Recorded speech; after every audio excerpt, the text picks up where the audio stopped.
Gilbert Kankonde ata lelo ko ba pasteur oyo parce que ba soni wana baza ba modèle te bobandi basi na ye bobandi bakilukuta na bino bamoni na ye basi na ye suite nango vena ba prostate omoni. Quand est-ce qu'on parle de viol? Viol balobarango tango nini? Osali rapport sexuel na mwana ya mwasi oyo azali en dessous il y a 18 ans, aza mineur. Nde yango wana yo mobali obimina mwana ya moins de 18 ans, nde o violé. Ou soit mwasi aza mukolo obimina ye wapi? Mwasi na fanda ki pana ye.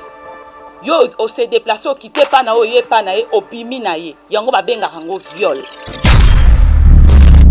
Pasteur Albani nzamba azotala nga tokendaki pa Félix apesi biso eloko te eloko nga atikaka kuna masuba yanga mpona suba 3 fois yo kendaki mpona intérêt mboka tokendaki baoza bapeso mbongo.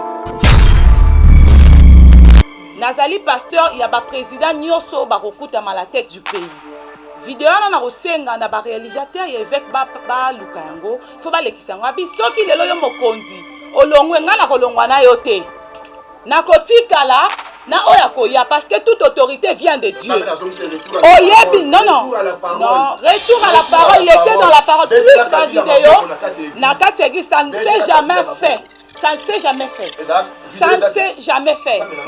Montre-moi la vidéo. Montre-moi la vidéo. Maman n'a pas sur image. Yo liena kabilo boli osoni mapango na ba météo église no batongi yango na bandenge longo bani po yebika kabila kwei ndeko nanga muluba na ke na soutenir ye okosa éveil patriotique moi éveil patriotique bon er baka machine à voler to bete la kabila maboko il fait déjà oh les ba congolais ba linga moto te na telemele déjà yo zeli point ya zeli kaka moment au kabila longwe na pouvoir Nzambe azali na ndenge na ye ya ko révéler ba tuto ka kizambe ebisiye que yo ça na za pas baté ça na pas na munoko ko samba ba nzambe na ndimi ngam na saba mukuna lisumu ndenge ba ko sali lango ba prise musu na besika ba zuela te.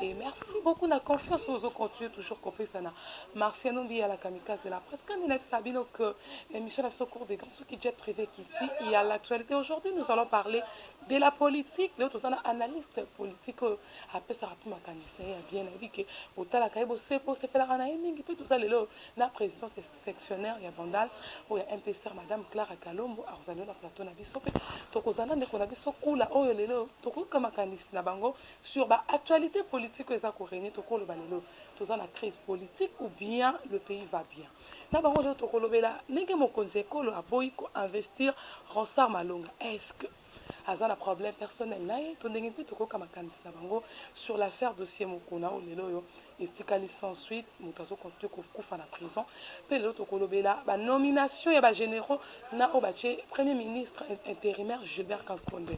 Est-ce que ezali kaka kokabona na FCC na cache to ndenge nini na permission caméraman nanga Lionel na kosenga fungola biso caméra bomona juste invité aza à côté de moi otozana akula bonjour. Bonjour Marciano, bonjour na ndeko nanga pe Obengsi Clara et puis mbote na batu nyonso ba kolanda biso. Avant de commencer, je rends vraiment un vibrant hommage à Fumu Kimbangu, à Kimpavita, à Mbutamachwa et à Ndingankuvu. Ah oui, bien sûr que mon invité est juste à côté de moi. À l'autre côté, on est avec Madame Clara Kalombo, Azali, présidente sectionnaire et à partir à Jean-Claude Demba aussi. Je profite pour saluer l'honorable Jean-Claude Demba. Bonjour Clarisse. Oui, bonjour Marciano Mbia, bonjour à tout le monde qui est branché à ce net moment. À ce qui concerne ma petite présentation, je suis journaliste de formation, également président sectionnaire pour le camp de Bandalungwa au sein du MPCR, parti cher à l'honorable Jean-Claude Demba Luzomba et agent de l'État au sein du ministère du Gender. Ah oui, je suis sûre que l'internet aux autres à la Congo Milolo, moi aussi déjà la présentation et ben invité va juste dans plateau na biso. Nous sommes passés directement à la question au désolé la question d'actualité au lelo automoni peut marche au coup na bosana ko tchana sommaire émission et à battre Vital Kamerhe baza déterminé que Vital Kamerhe il faut batikaye parce qu'il est innocent. Point de vue nayo avant d'abord tout côté la question. Alors marche ezali démarche moko ezali démocratique, nous sommes en plein état de droit. Alors on peut interdire à personne, il y a droit à manifester. Ceux qui va constater que injustice et salami na dossier Kamere. Et tant que moi Namboka, azo mérité pe bato ba marché pour naie parce que c'est un leader d'opinion. C'est un grand acteur politique. Alors on a minimisé marche wana te, donc je soutiens totalement marche wana ya bato ya UNC au bazo lutter contre injustice na Katamboka. Ah oui, merci beaucoup, ma candidature. Clara, tu es un analyste politique. Est-ce que au juge qui marche comment? Est-ce que ça marche mon digne ou bien il fallait pardon à Tika Vital Kamerhe? Il ne s'agit pas de pardon. C'est un procès pénal où il y a la justice, où il y a indépendante, et ça qui nous sert. Et puis, marcher dans Bango, et c'est ça qui montre que nous sommes dans une nation démocratique. Donc, il y a la constitution. Si il faut que les militants, les jeunes, moi je vise plus les jeunes. Tout le monde a makambu oyo ezali bongo ya fanatisme. Et bien, les marché wana, si on marché pour nini, au tourner air misusu, l'idéologie ya Kamerhe zanini, on marché misusu pour na balakaki bango ba poste mo pour s'appeler ça vital pour marcher. Makambu au dossier ya Kamerhe là dossier moko très sensible. Pour na ba congolais comme na ba mbongo ya mboka ndenge e panzani na ba pocha batu les lobiso ba petit peuple to ba victime to mona coup ya dollar prix d'achat na ba marché ndenge komi beaucoup marché te pour bon marché ce qui ba marché ça droit na bango c'est constitutionnel mais sikoyo na conscience no moko au marché pour défendre mutu au défendre na contexte ni basengi que Vital Kamerhe atika monte balati juste ba chemise ya genre ya prison pour dire que Vital Kamerhe il était innocent. Innocence na ezali kuna devant tribunal et la qui samité innocence na ba katelier justice esali musana ba katelier to moni procès ngona ndenge bandaki na ndenge pe à son âme donc Raphaël Nyangi ndenge akeli kola procès ndenge to moni ba victime belé ba bimi. En plus, les jeunes, surtout aux universitaires, il faut intellectuer ça. Donc, Herbozo, le Bamutaza innocent. Tout le monde a dit procès, on a l'équipe en direct, tout le monde a dit le côté Zanakati, même son neveu là, ceux qui sont cousins, Manani Changalou, mais Ndenga Sambeli, tout le monde a Jamal. Donc, pour Nanga, procès, on a Nako Tangote, justice, c'est ça, Moussa. Kamerhe soit innocent, il fallait Bimaga Wana. Injustice, on a question de cour d'appel. As citoyen congolais ça droit na e to ko pekise na ba droit na été mais nous les jeunes total la lobby Kamerhe déjà s'enrichir déjà bombi déjà famille na ba Guillaume les Marie France ba ni baza bien parce que yo jeunes ozo marché d'ailleurs ça m'énerve au moins ma jeune. Pourquoi ça t'énerve? Apparemment beaucoup na jalousie envers Vital Kamerhe de voir que aibani. Non, Vital Kamerhe Togobo c'est un grand homme politique ya mboka na biso oyo. Maintenant, on a besoin de modèles. Vous comprenez? Baza ba modèle ten, il y a un procès à Vital Kamerhe où la moussina mutumsu c'est même en politique te à la mouki. Ah, ils ont rendez-vous. Batu ba na différence à vol na détournement. Que voleur balaksaki na Molière, détourneur na RTNC. Donc batu ba timbeli na makambo batu ba ko timbela te et réveiller batu na tibiso boy, tous a déjà révolté depuis. Maintenant, moi, natala mingi jeunesse. Quand je parle de la jeunesse, je veux une jeunesse vraiment consciente. Les jeunes au bazar vraiment révolté dans ndenge ya bien. Au bazar instrumentalisé te. Au bazar que non, emsu molendo a bengi bino polo 10 000 polo 10 000 polo 10 000 bandi ko marché dans l'air aux on ko 10 000 boko mokate mais air oku fanjala. Yeba ke ba passer autour. Et ça pour bataki le boko na dernier public. Ah oui, je suis sûr que maintenant tous autres pour comprendre analyste tout ça naï coulana madame Clara Zali la partie à MPC Jean-Claude Goma. Parlons si je profite pour saluer Garcia Kosi na Lyon Papotenayo. Garcia Kosi vraiment je te salue et je salue aussi Tom Lubai azo suivre biso na minute na Congo Milolo. Tout le bien on peut lelo yo discours soit ma parole est Argentine Ngobila.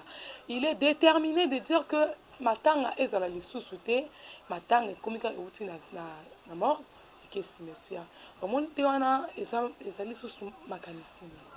Alors je n'appuie pas du tout l'idée à gouverneur ya ville ya koloba que quitter de la morgue comme nzoto ya moei ko quitter na ona morgue ko kena directement na cimetière nazali ko appuyer idée wana te parce que esa décision moko je m'explique esa décision moko ezo paraître impopulaire. Gouverneur a vu la cour décider seul. Il fallait à consulter avant la décision. On a consulté assemblée provinciale à Kinshasa. bah député va voter loi wana parce que nous sommes en plein état de droit. Il ne peut pas venir à meki comme ça bon parce qu'à mon équipe na tango liboso ba député ba chaki loi que justice nyonso et que ne kaka et pas ministre de la justice au pelelo et que kotinda na biso tundaka alongo ministre pour na kosala la sentiment ya batu ya parlement yango na lobby décision na eza impopulaire à consulter peuple te directement à lobby que à quoi ici décision que ceux qui moto akufi bozo zwanzo tourner à partir à morgue boleki na cimetière wana zo respecter coutume na biso te nous sommes de Bantous nous sommes des Africains il faut toye balanko garder bazu ce coutume donc tokoki ko imiter culture occidentale te donc il faut aller bako respecter mibeko o ezali ya biso ba congolais congolais azandenge nini biso so moto akufi toyaka kolela ye na kati ya ndako to rendre bon hommage ye jamais quoi ko imposer biso po na ngai na koki jamais ko apuyango parce que na moni azali impopulaire à respecter mémoire ya baoite to kapena makanisi ndeko na biso pula est-ce que vous allez pona gentini ngobilanda lobi que a question matanga na ndako moto akufi cimetière pe tango après cimetière moto na moto asonge pa na ye avant na kota na lokoti ka ba maloba ya ndeko na ngai ya suka awa nous sommes les Africains oui mais na ba africain il faut kotala na ba pays mususu est-ce que ba lelaka bembe na biso to salela yango Brazzaville kaka awa na sima Brazzaville kaka na sima na Brazzaville matanga za rande biso za raté lali après lobby comme quoi kermesse non après maman ozo maloba tozonga toke Lubumbashi kaka awa province na biso awa na Katanga matanga le kandele kana Kinshasa pour moi décision est bien mais si ko ameka un peu ko modifier moi biloko mususu ke ole elongo cimetière et de la morgue mbala moko cimetière akoki ko pesa batu même ata passage moko ya ndako même 1 heure à 2 heures du temps batu ba moni moi certain après mais ebembe kunda mara le même jour c'est une bonne décision et ça impopulaire et ça impopularité et ça impopularité et ça impopularité même ba députés vont des députés provinciaux vont soutenir et le Kwana déjà batu ba sepela ki ne le Kwana bravo avec $1000 le loko kunda on est bembe am susu ndeko nda za am susu asa na salle na ye moko atia pona kolela bibembe yanga so na $7,000 $2,000 je vais au congolais qui doit za nango te yango wana gouverneur a ville ana makambo bela koki osala décision na kozwa ke de la morgue au cimetière ngana koko ce n'est pas une bonne décision et ça impopulaire on a commis ko imposer ba toza na démocratie tona démocratie a foutre la rabiso ba mbongo ba katafal biso photo honorer mémoire ba défunt na biso parce que bazala ki lokola biso il faut to pesa hommage na ba défunt na biso ils nous étaient chers alors il faut to respecter mémoire na bango mona muso akoza na poto papa na ya kufi maman na kufi il faut ya kolela ye donc pour na biso ba kinoise et sa culture na biso un peuple sans culture et un peuple moko est mort alors il faut aye ba ko respecter o ezali ba juste coutume ya mboka na biso donc oki ko bebisa ngote parce que au nom que parce que ba salle bazo futa cher non a foutre la rabiso ba salle wana te toyebi ke na kin ezalaka ke muta sombi ba uniforme azui alati eza déjà culture vraiment donc eza fetité eza déjà tozo pesa image moko ya mboka na biso sono toke na Sénégal omona bango balataka babubu royate parce que lelo tokomi na gouverneur monde boko molata ba veste non toza sous n'importe quoi na te il faut que solo la likambo oyo amema on en assemblée provinciale avant alobakeza la décision moko ezali prise d'une manière ya mutako changer te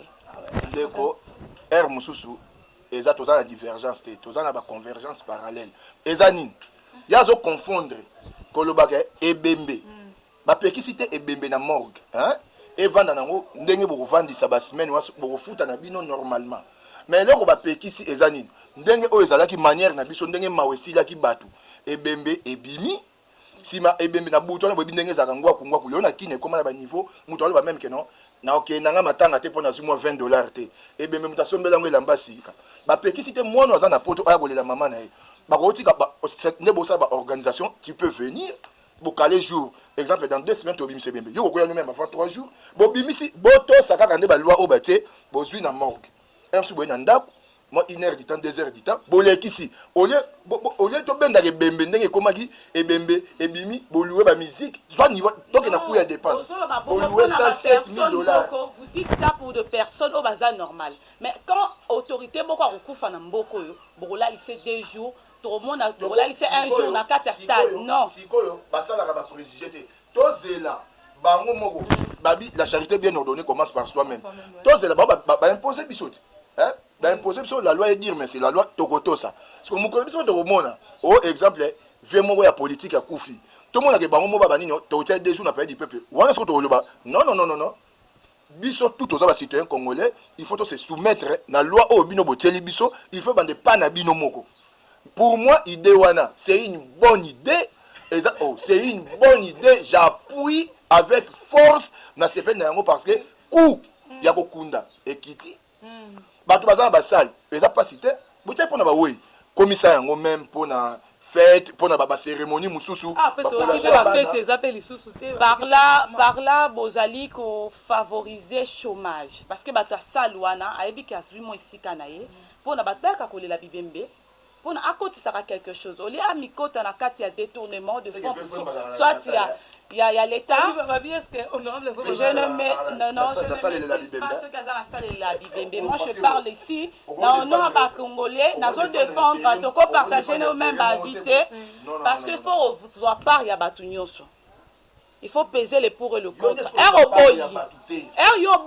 Non on peut pas partager c'est un débat. C'est un débat, laissez-moi évoquer, laissez-moi débattre à ma façon. Un moutou à lobby que est-ce que vous tenir compte na bango baza ba travailleurs batia bato mamba wana bata sécurité ou babatela basala bat sukolaka lelo bokoti bon na chômage.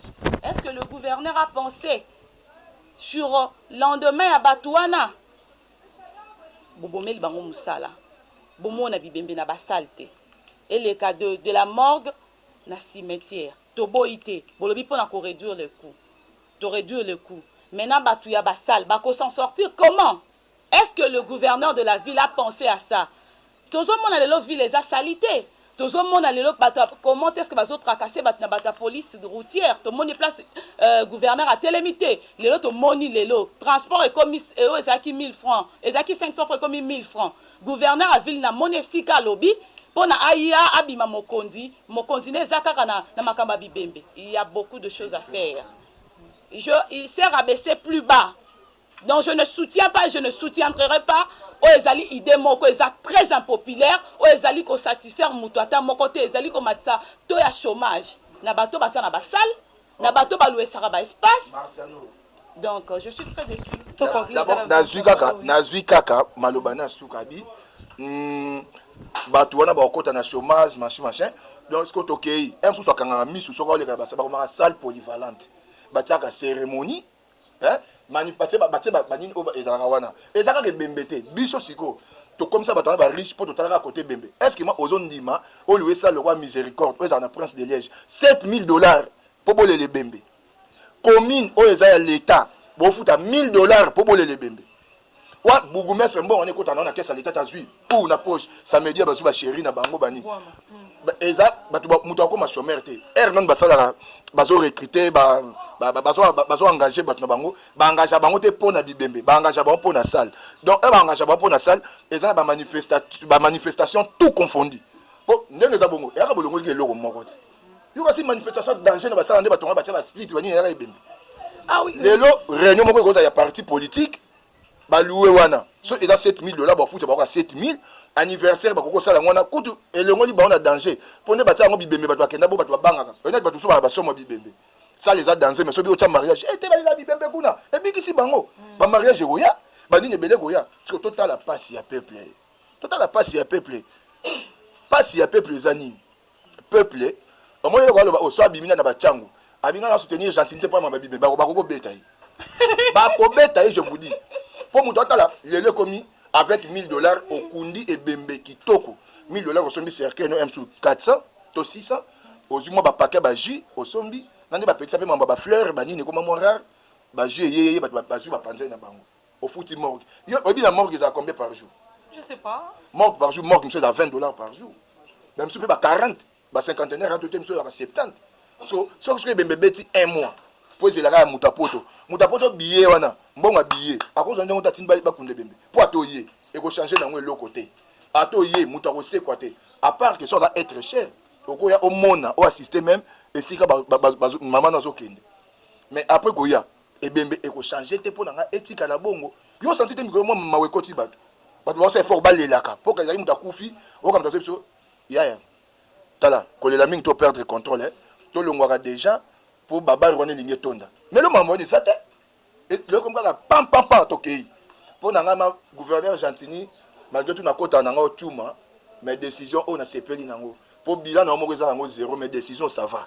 Merci vraiment à Makanis Nabino. Tout continue toujours à colorer l'actualité. Investiture au Baboïko, Sala, Pona, Ronsar Malonga. Point de vue, Madame Clara. Est-ce que le chef de l'État, comme Kobo et Alissus Kosangana de Konae, Kabila, parce que Makabou pensant à Kébélé, que Balobi qui Ronsar, Azali Moutou Yapé perdre des chefs de l'État, Nabiso Félix Antoine, à Boïko Tchaï. Il ne faut pas dire que le chef de l'État a refusé, mais c'est la voix du peuple qui a refusé. Donc, la voix du peuple est comment? Tout le monde est capable parti à président de Bazaki Kotambo on a dit que Toboye Ronsa. Non, tout le monde a qui bataille de peste ainsi que Batouya la Mouka ba marché qui pour protester, contester sur candidature naie sur place oiseau occupé na Seni ba Monique Azam mutumoko rozala impartialité. Alors peuple téléma qui pour na koloba non parce que Toboyi Seni est à la instrumentalisé. Toboy que fraude est à la lissous. Donc Tolingi, il y a tout le élection tant que Tozo qui est en 2023, où il y a vraiment ba bimisaye, où il y a zuité à Zéline à la prochaine élection. Alors Mokonzambo kalandi voit peuple parce que peuple protesta qui batu ba kufa qui bakila batu etanga qui peuple Mokonzambo ka boy ko investir parce que mais le lot zo mona pe pasteur na biso wana ezapo na biso ba peuple nde to vota qui. Alors lokola za na esika wana alors amoni que Ronsard Malonga peuple boyé Maya investir les attestations. Mais tout le monde peut pasteur na biso à Sony, à Zangi Sony, à Zole Kalio na télévision, sur le baquet, on sait qu'on a sa moto à Bongisa, mais tant que le peuple télémaki, à peu près vous la question que peuple est télémaki parce que tout le monde est capable de partir à chef de l'État.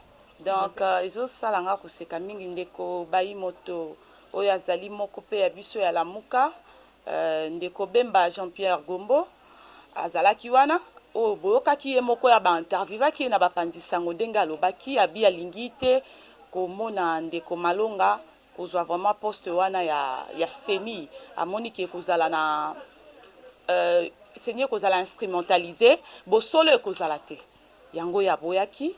Alors ndeko pe Félix Antoine Tshisekedi amoni que peuple boy makile tangi peuple lobi non alors il y a lundi peuple quoi. Alors à ce qui concerne la coalition, alors la coalition jusque là ezala nini mon côté chef de l'État lobi que ba dissoudre ango to ba résilier ango. Alors pour ça, donc Nazo se réserver pour la coalition à FCC Cash parce que je ne suis pas du FCC, moi encore de Cash. Ah oui, bien sûr que maintenant, tu peux comprendre tous les débats, tout ça, des connexions claires, des connexions coulées, que ma candidature au Colo, investiture, Malo, il était aussi parmi des gens au Sousbaya qui ont confirmé que Félix Tshisekedi Azouaki. Mais aujourd'hui, les loyaux, tout le monde, mon Kozamboka a déshonoré. Moteur mabete o ezali mbuma ya ba accord mboka etambola na ba accord ba individuité ezati accord vital na Félix bake basali accord na bango na Nairobi accord na bango ekomi lelo cash Kabila na Félix na Kamere basali deal na bango ba Ronsard wana si ma mémoire elle est bonne Ronsard rende ko olive même si batu bayebi yango te Ronsard rende ko olive na vanda na kitambo olive lembe na veni kasa il pas muto baba et pas no quoi olive vene wana famille ba Ronsard raison na balé qui ne ba chansard vous comprenez Ronsard rende ko olive Ronsard a commencé na Seni à travailler na Malumalu à travailler na Ngoy Mulunda à travailler na Nanga à yemta Sambaka pour président Félix à Seni Tindaka Sambaka pour le Félix azala wana et puis deuxième eloko il faut ministre intérieur Gilbert Kankonde ata le loko ba pasteur parce que ba Soni wana baza ba modèle té bobandi basi na ye bobandi bakilukuta na bino bamomi na ye basi na ye suite nango vena baprostate omoni bosangisi kosekaka te omama mosusu epesa bakanda basoni nayebi te nani yango akenda kobenda basoni bakotoba mama mboka makambo eza sensible mpona bato bokobenga baventure oka basoni ta bamoni baopota liwa mbonga kabila na vi watiaka tioko wana nani deniles bazopotanaka ekomi naliaka te un pasteur alobani nzambe azotala nga tokendaki pa félix apesi biso eloko te eloko nga atikaka kuna masuba yanga mpona suba ye 3 fois yo okendaki mpona intérêt mboka tokendaki bazala bapeso mbongo ronsar wana idps ekotelema te marché na regretaki fort soki lelo toza oyo na case oyo toza oyo nde totourne boye eya mpona idps bango bato ya 10e rite bakanisaki kongo ezaka 10e rite mpona bango kongo eza 10e rite boye te batraitant nde batraitant na kamwe lelo bato ya idps babani tokosoutenir bando na so alamuka non so bosoutenir bango soki bondima Martin Fayulu azalaki élu. Qu'est-ce qui prouve que Martin Fayulu a ça? Oh, bango erbo soutenir d'abord opposition faut ezala kaka malgré tout façon ba opposante même au moment même ba parti ya bandeko na nga oyo bazana bango to bazana position te nde baza bongo est-ce que c'est solo boza position te bazana maloba mama ezaka parti batu nyonso tu na Congo yango moni yango zo mona ba biso boto na ba parti te comme parti na nga Congo Rossi Mukenda kenda pona Congo Thérèse Kapangala Hussein Ngandu Arma Tungulu bakufa pona Congo na bato bakufa pona bato vous comprenez autour na bango parti na bino combat na bino ezani ndeke nini ronsar wana IDPS ko ko marché te bato ba marché za biso ba kongomani na la muka comme ça opposition fait ba marché mais bino moko so ba IDPS beaucoup marché pour ni Jean-Marc Kabund ana ba colère na ye ababanda ko fouté $36,000 azongi na 4,800 ozotala lisusu nani venanga Sony ka futa akotisi ba mbri wana pour déjà kabiliste ndenga za bongo akoti ba mbri to betla ba maboko ronsar oza jeune de konanga oza elenge soko oza sérieux en tout cas démissionner yo mona malembe avant obima ridicule ndenge fait tunda na to ko bima yeme yazalaki te démissionner yo mona malembe Sony Kafuta respecte-toi ngana respecte tant que papa homme de diété pour bino boza bato bosali bakuba bana bato babima balibanda ba mabala bato panzana bo s'enrichir sans cause na bambongo ya ba congolais alors fais gaffe moi église ah oui parlant d'internet pour comprendre l'ambiance aux réunions d'émission par là je profite pour saluer à Songongo Azotalanga Bayoka Douler je fais des gros bisous à Sélékou Fiata internaute fidèle Nabiso je salue Héros dans l'ombre César Hélène, vraiment, je te salue. Madame Clara, tout le Bernard peut le dossier avec Mukuna. Oh, le lot comme comment dans le beau comme de la cima dossier, papa Mukuna Zobimate, José Baté Likambo, Nini. Likambo, il y a avec Mukuna, dossier est vraiment politique. Chef de l'État, le bas qui est en état de droit, dans le Sénégal, chef de l'État a veillé vraiment l'icolo, il y a Basambisi, juge Nabiso, Bazosam Salamalamte.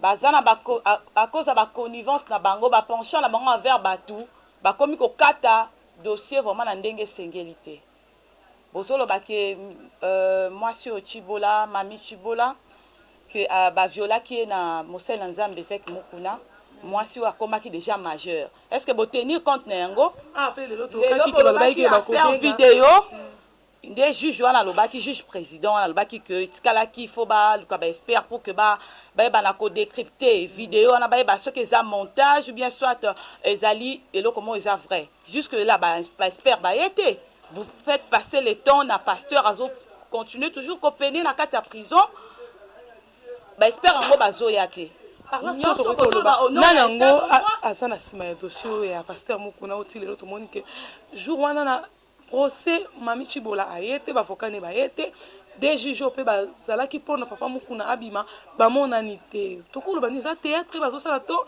ezali likambo nini esoleka ezali que ba juge ya biso ya lelo tellement chef de l'État apesi justice pouvoir maintenant ba juge mal intentionné ba komi ko abuser na pouvoir et comme parce que ça na moi portion mo ya pouvoir alobi non na sepelaka na mutote na liembongo ya mututel apesi ngai autant alobi qu'il faut faire croupir mutuana faut refaire clouer Dès au moni makambolelo évêque azomona passe. Ce qui t'olandeli vraiment dossier au bien. Quand bien même je ne suis pas juriste, mais je suis quand même journaliste de formation, journaliste d'investigation.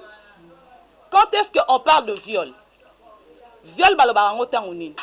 Au sali rapport sexuel, na mwana ya mwasi oyo azali en dessous il y a 18 ans, aza mineur. Nde angwana yo mobali obimina mwana ya moins de 18 ans, nde o violé.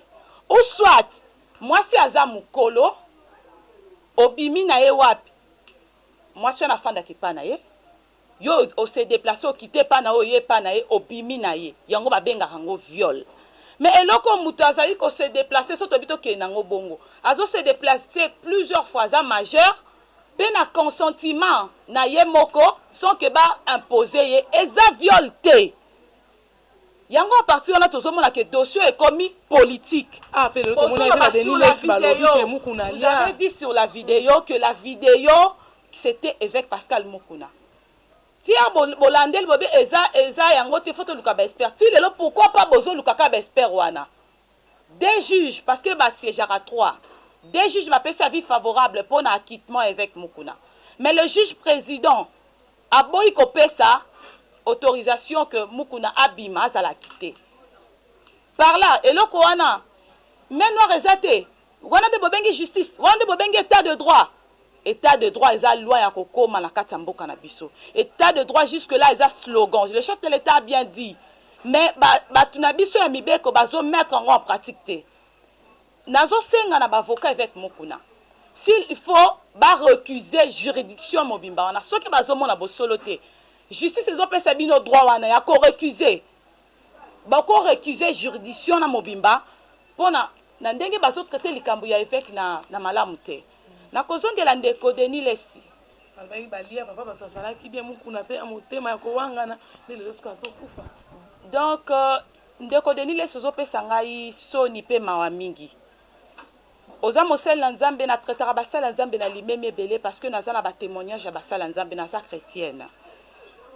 Yo Denis Lesi zo lo batolia pourquoi depuis tout ce temps là au manifesta qui reconnaissance noté pas ya et pas mokonza mboka ya kala. Kaka lelo ya bakangi ndeko na Mukuna nde lelo ye ko manifester totika buzoba totika théâtre mboka tozana besoin etongama tozana coronavirus o tozo luka basali na nzambe ya nguya boko tombola maboko likolo bosambeli lena bozo sala te bozo yela biso na ba fitilité ndeko Denis Lesi lelo so tolobi to classé to monaka na ba vidéo ya ba sex tap nani abosani yango to monaka yango est-ce que ça digne pasteur tolongo wana to moni bazo kangi na problème ya escroquerie. Est-ce qu'il y a Zadine le lolo qui va sel ensemble il faut pas senga pardon est-ce qu'il est habilité vraiment ya ko loba na télévision mutuloko la Denis Lesi est-ce qu'il est parmi les pasteurs exemplaires aujourd'hui mikolo boke ba stade de vélodrome rotondisa a kotondisa pour na côté ya batunini pe ko transmettre batunini impudicité ko transmettre batunini lokuta moyibi mbongo escroquerie. Est-ce que Aza différent babi nul ne parfait? Tolobite que Mukuna Aza parfait parce qu'à comme Kolobe la peuple, à un moment il avait travaillé avec Kabila à cause de sa popularité. Kabila a fait appel à Mukuna parce que Mukuna c'est un pasteur populaire. Tout le monde a raté, tout le monde a quitté le régime ya Kabila, a benga pasteur oyo ya coin wana azara na 5 membres ayamba na présidence. Abande ko benga été, a benga kika ba pasteur ba yebana. Pour nani abande ko croire na popularité na bango azali ko croire nde bat balandaka bango bongo soki bazaka na nguya ba ko prophétiser sur mboka ba ko sambela po na mboka. S'il vous plaît madame Clara na katiote to kana makanisi de kona biso kula olelo dossier Mukuna oya ki ko réveiller conscience ya peuple na mona ki tina poto bato so sepela tina kina so sepela éveil patriotique mais lelo Mukuna asoko kufa na prison 3 mois ya ebi nzembo mo lutumba yemba napekisaki yo kende olingaki te oyo okela ngai tala lelo yo esika lelo yo wana okomi na pasi nga nazangi moyen nabikisa yo omoni nazonga na yembi nzembo bato bazana ba comprendre omoni na lokota na ndeko na biso clair aloba makambo ya viol oyo expliqué ana c'est faux et archi faux azuka ma ba pour moi mike sur 10 awozo ka 4 même moi sinon ndako akoko fundo ko violer soki ozana neti nous a besoin za mwasi nanga jour ngo zano na posa eloko ngote na force na brutaliser soko ke ko fundanga et kokoma viol mama yo lobaki na tika ko tangu na tika nga silisa de deux viol oyo azo ba kaka majeur nini différence wana non viol et comment ezalaka viol est osali mutu rapport sans consentement na ye même moi si na yo ya libala ya mwana mukie sikoyo c'est la femme qui avait appelé vraiment assez de placer ya mwana mukie sikoyo poni ba traiter kango makasi parce que mineur bakobatiaka déjà azana maturité te lokola adulte côté ba frappera moi fort mais viol c'est ça viol tokende mami Chibola na mukuna o azolo ba vérité et bi conscience na bango d'abord tozonga na départ et quand ça va monter ou pas monter nga déjà banda kana be mission tout dans ba évêque Pascal Mukuna na ko soutenir combat na été il y a éveil patriotique wana soutenir en mode parce que moi je connais des pasteurs comme des hommes de Dieu comme des Desmond Tutu dans l'Afrique du Sud bazela te régime ça la pour atelema pour na mboka na j'ai connu des Benson Idaousa na ba Nigeria basala ba makambo ba Luther King ba Luther King na États-Unis azalaka te pona ni yo liena Kabila boli osoni mapango na ba météo église no batongi yango na bandenge longo bani po yebika Kabila kwei ndeko nanga muluba na ke na soutenir ye okosa éveil patriotique moi éveil patriotique moi baka machine à voler to bete la Kabila maboko il fait déjà oh mais ba congolais boli nga muto te na telemele déjà yo zeli poni ya zeli kaka moment au Kabila longwe na pouvoir Nzambe azali na ndenge na ye ya ko révéler ba tuto kaki Nzambe abimela ki papa mukuna ebisi ke yo sata na zaka pe baba te sata na baza na munoko ko samba ba Nzambe na ndimi ngam la saba mukuna lisumu mentenge ba comment osali lango ba prise musu na besika ba zuela te oh mais oui comment osali eloko mukuna c'est un grand pour nga ndimi ngaya za nga chrétien te na ndimi ba église de réveil wana presque tout sur 100% ba pasteur ba vrai ya ba yebanité o tout ba leka na TV na ba comédien ba nzele ba whisky na ndenga ko bata mama ko kutani na shoprite bien a somba whisky ba eza ba paya o moni éveil patriotique ba bandaka yango na église na yo lié saint église obeta to maboko to betela Kabila maboko il devait d'abord commencer par kosenga pardon donc na comment donc ba courager de moi bosana aleka une émission pe moko alobai ke ba kosa ki je dois rectifier parce que ce que tu dis et ça de base je dois mettre en point de vue moi je soutiens quelque chose je suis une femme intellectuelle je ne soutiens pas de conneries donc il y a un moment il y a des vidéos au Mukuna na époque il y a Kabila azolo banini ngai naza pasteur nazali pasteur il y a ba président nyoso ba kokuta la tête du pays vidéo na kosenga na ba réalisateur ya évêque ba lukango faut ba lekisango abi soki lelo yo mokonzi olongwe nga na kolongwa na yo te na kotikala na oya koya parce que toute autorité vient de Dieu oyebi non retour à la parole il était dans la parole plus que vidéo na kati église ça ne s'est jamais fait. Ça ne s'est jamais fait. Ça ne s'est jamais fait. Montre-moi la vidéo.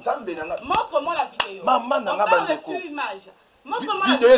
Je vous dis, vidéo ezali eza na téléphone nanga awo eza et ko za mo musika makasi eza mo musika moto tuzabe nazo luka yango na kolakisa vidéo ya mukuna to betela Kabila Kabila mona mobali wana asali boy mona bato bata biso ba mona moza muta aseka moko non donc je ne soutiens pas de Balongolo la partie na ye partie eza na faux partie non partie la bien c'est faux partie nous sommes du MPR de Uta to travailler na Mobutu toza na même lignée wana donc to sengaka unité nationale biso discrimination ezalaka te na parti na biso donc na sisku idée na ngate mama mukuna mama vivemba travailler na Mobutu vivemba la 79 azaka rasta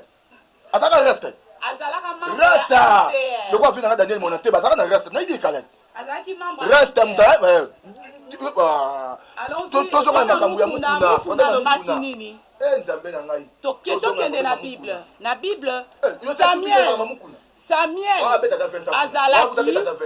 azalaki mosali na Nzambe na ntango ya Saul investisaki Saul elongwe laisse-moi le s'il vous plaît toyoka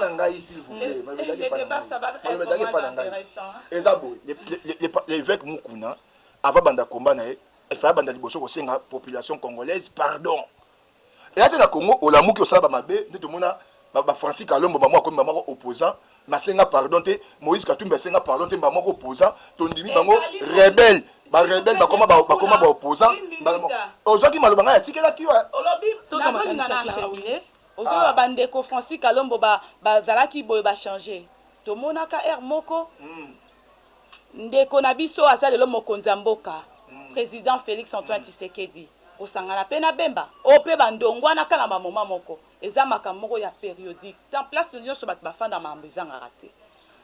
Pourquoi condamner les gens si facilement comme ça? Ndeko na biso mukuna azalaki pasteur mission epesamaki te azala ba directive. Il n'y a pas question de mondimi. Soyons intellectuels. Quand évêque Mukuna parlait de l'éveil patriotique, quand il était dehors, vous tous, vous étiez derrière lui. Bon, les lobes ont changé. Nazo évolué. Mukuna, exactement, que oh, alia qui est pas Kabila. Oh, abandé côté la Kabila. Oh, ah oui, comment déjà na suka émission na biso.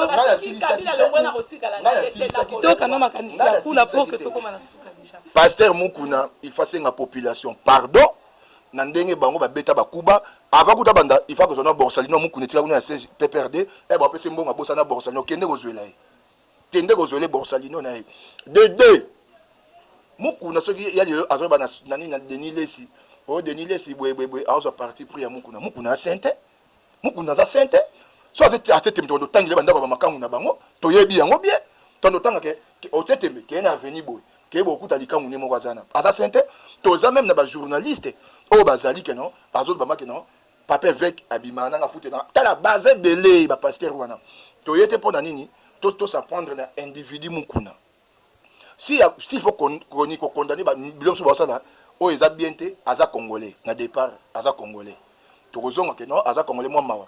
Mais ceux qui pona boya, bobimisa Mukuna kwa abundela mboko, en tout cas wa Mukuna 20 à 20 ans. Mami Chibola wana aza soki mwasi ya collaborateur na ye. Mami Chibola wana malgré tout bako traité tout asaki bosolo.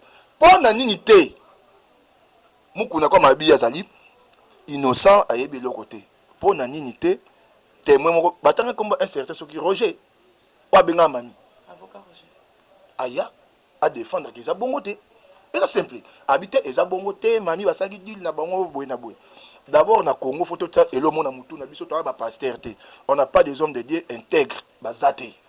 On a que des aventuriers pasteurs, on a que des pasteurs. La parole de Dieu dit nul n'est intègre, nul n'est parfait sur la terre des hommes. Bis tout homme est faillible.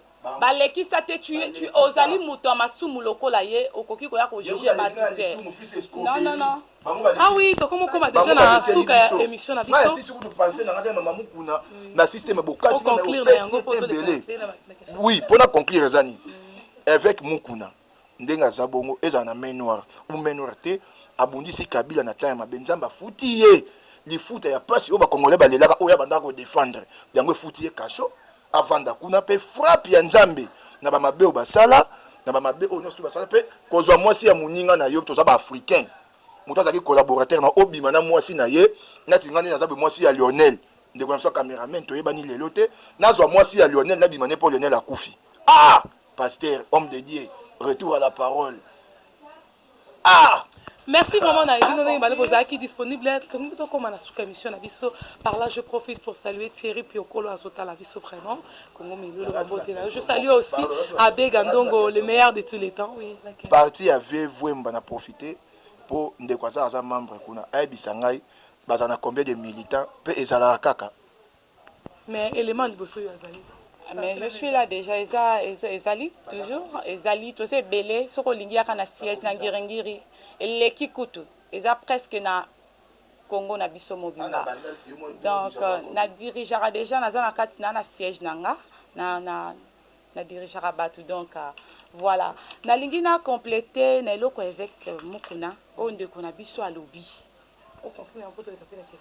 Comment? Pourquoi kaka affaire Mami Chibola et Bimi er Mukuna abandiko lo baba vérité sur régime yakala. Depuis que la Mami Chibola mona qui en violté, a saisi ça qui justice té. Allez-y comprendre. C'est moi qui conclue maintenant, c'est moi qui ai la parole. Moi, on a soutenu Mami Chibola té. Non, non. Ngana zawana pona bango mi balete. moi je parle pour l'intérêt jeune congolais nous sommes là partout ezani yé comme azani muta ACK comme azani muta ACK ozomona nazali chrétienne nakroiraka na nzambe nakroiraka na nzambe yo nde ozolinga ke bato bakoma non laisse-moi le temps d'expliquer le genre nalingi debe ezala intéressant oyebi ke bato tozalaki wana na 2019 2017 pourquoi pas Mami Chibola abimaki te alobaki Mukuna sortait avec moi a déclaré que naza na besoin ya ndaku wana ya papa Kacha kaka lelo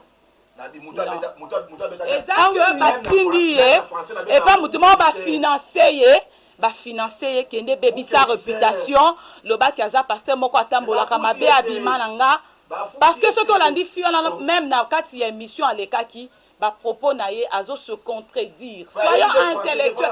Elle t'attend. Non, elle ayebi kazo kosa muto azo buka lokuta.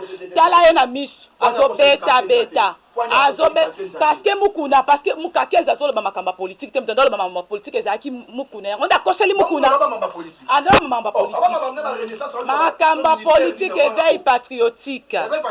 Oh botika. Ah oui, to comment déjà na suka émission na biso to conclure. ezaka bongo ngaso naolinga na beba na mutu na luka point faible na ye point faible ni zaka bimena Chibola ya ba diembeli ka wana bouke misère te oh parce que tu peux m'attaquer les carreaux depuis peut-être m'attaquer ah oui to komi na suka émission na biso to lobela na point au point to mettre fin pourquoi le bani na ba nomination le chef de l'état sali amoni précisément zaka bato kasai c'est comme si a tcheba FCCT pe a tcheba swahilité monter comme déjà conseil la makambo pe avec mukuna il faut être réveillé. Oui, il faut que kozala éveillé mboka esimba na sécurité. Donc, chef de l'État a meki co-harmoniser, a meki aussi la remaniement pour la stratégie sécuritaire yamboka et ça bien, mais seulement ce que je n'ai pas aimé.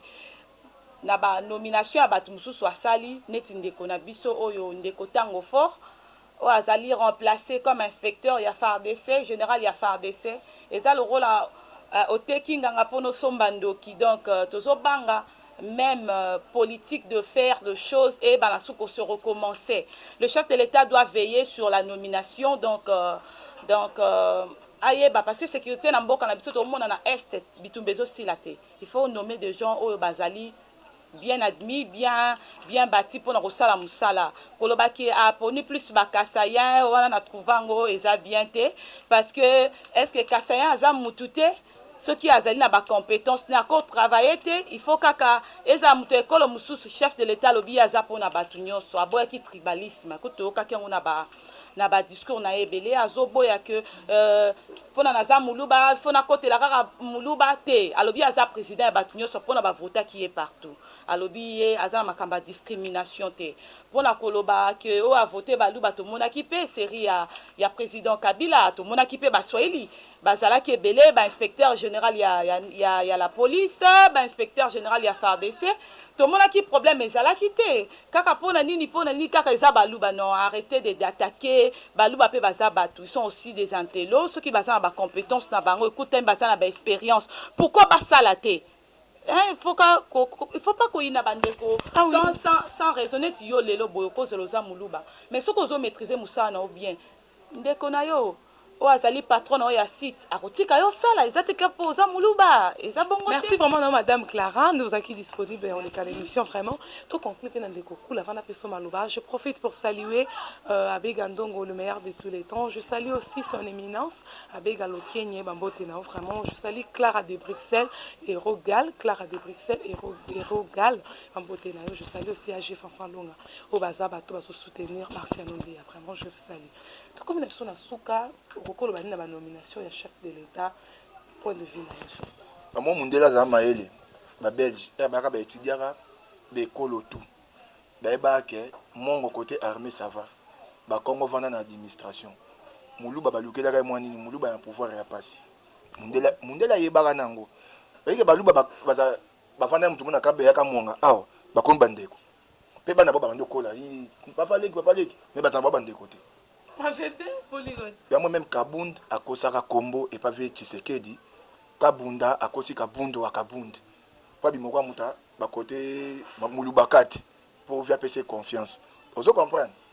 Au moni il faut te beloko moko président Félix na minute oyo baba soko zo bundisa mukonzi ya mboka eza kwa o mi bundisa.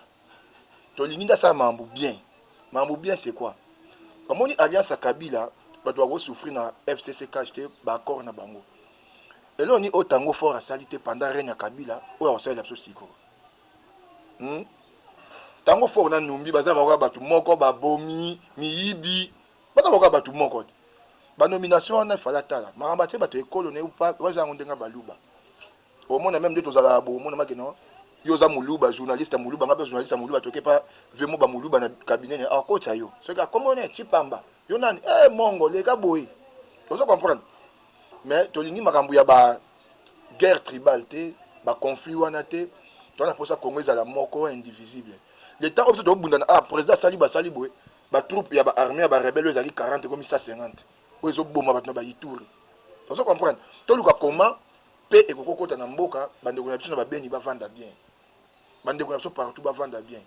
Président Félix Amoué Muketo moni le mo balobana ki Congo vala nzola baka ntombi lempankuku.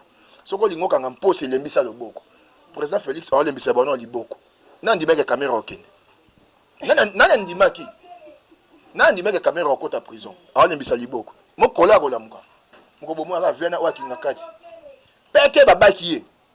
Na lakio mo bilamba na jona kabunda lobaka. To mona tango fort ta kinchuka. Akomata na Braza. Kuna pesa akomi kuna na yelie mandat d'arrêt international yaka muyibo boma bato ele beko. Moi ba vie wana nde basala mabe baba okasoko Kabila okende te. Omonde Mobutu akocha biso na ba mitu to ko to baka Mobutu na kola ba papa tout. Le roi Kabila. Moi je me rappelle et le pesa nga pasi baso el herbaye na ba 97 ba ba kib manger ba boulot ba chocolat. Ni pati 4 chocolat, ni pati mais lelo baso el ba koma ba prêtre président Félix aza wana moi ba posant tous les lots. Bemba bota makuta papa ni commerçant. Vous comprenez? Moïse akuta famille na commerce. Muzitu na ebité. Mais Tshisekedi ya botama akuta papa na politicien. Pe abundisaka nani Mobutu. To abatande emu bato ba les 13 parlementaires boya apanya ba bolinga bulu to ça ayebi politique fort. Ndazana. Ayebi politique a calculer temps pour ça la makambo bien. Makambo zana ngo bien malgré tout les minutes otozo lela Nicolas ba accord asa les forts ba accord ba nomination na eza pour n'absolument moni IDPS ba zara Union pour la démocratie et le progrès social. Si vous avez aussi ça, donc été. État de droit, progrès social, pas du bas le bélangote. Pour progrès. Merci vraiment Nabino Mbalende vos acquis disponibles dans les cannes émissions. Par là, je profite pour saluer Papa GG Kalonda Azota Lapiso. Je salue aussi Tom Loubaï, à sponsor toujours à ce contenu pour soutenir Marciano Mbia. Je salue Bienvenue et Bio, la motivation de Londres. Et je salue aussi Franck Akifuka qu'on a Londres.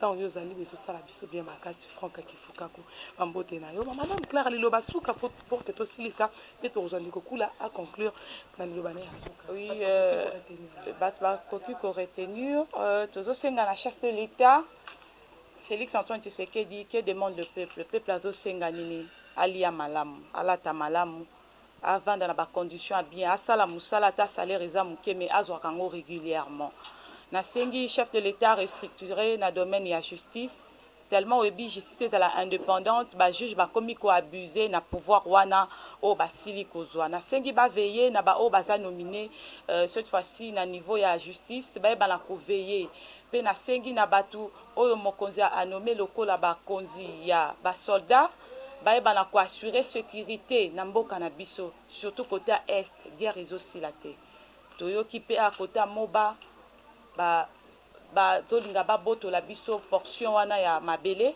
pona yeba na ko appartenir na bandeko ya libanda na ba étranger nazo senga na bato oh lelo chef de l'État a si confiance ba yeba na ko aider pona bonne marche ya mboka donc voilà c'est ce que je pouvais dire en quelques mots. Merci beaucoup Madame Clara Lilobasuka na yo ndeko kula batali biso ba yeba ko retenir et le comprendre. Nga na lobara mingi na jeunesse na osenga na bilenge ya Congo nyos tout baza partout ba telema omoni l'air est grave toza na jemo eza mabe makasi omoni soto fungoli misute ba ozoba biso pour 2023 élection ezate baodiembela mamba Covid, baodiembela la raison na ngote. Mais si ko to sengi président Félix Mingité. To senga a améliorer vie sociale ya ba Congolais et puis sécurité ya ba Congolais. Et ça la rapasi bo fandi boye, ba to kufi na beni. Et ça la rapasi boka boye na silu bangi kuna ba récupérer. Donc sécurité d'abord ya Congo, unité ya Congo et puis améliorer vie sociale ya ba Congolais. Asunga biso makambo to moni na Kabila to mona yango te. To goûter moi muke ya Mobutu. Na préfère to goûter ku moi muke ya Mobutu.